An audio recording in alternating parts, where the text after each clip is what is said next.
महादेव, जय माता दी।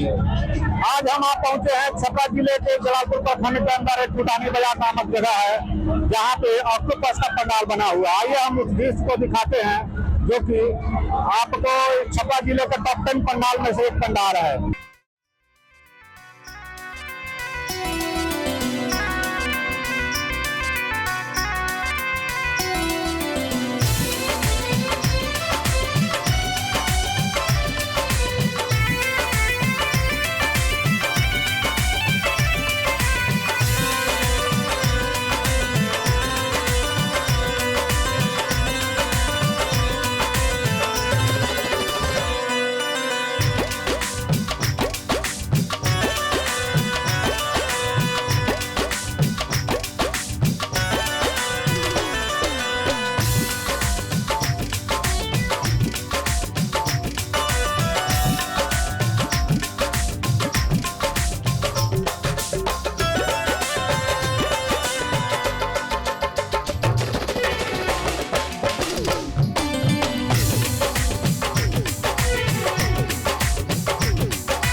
कुछ लोग बाहर से आए हुए हैं, जो कि इस पंडाल को देखने के लिए खास करके आए हुए हैं। आइए उनसे बात करते हैं। क्या नाम हुआ भाई साहब? मेरा नाम दीपक है, मैं आया हूँ पंजाब से। ये मुझे बहुत बढ़िया लगा।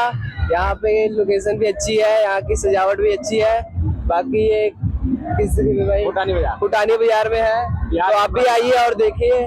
तो देखिए, अब हिंदुस्तान की टीम अब यहाँ से निकलेगी बनियापुर के लिए, आपको दिखाते रहेगी पूरी पंडाल। जय श्री राम, हर हर महादेव।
पंडाल का दृश्य कैसा लगा आपको? ये पंडाल लाइक और सब्सक्राइब आप जरूर करें।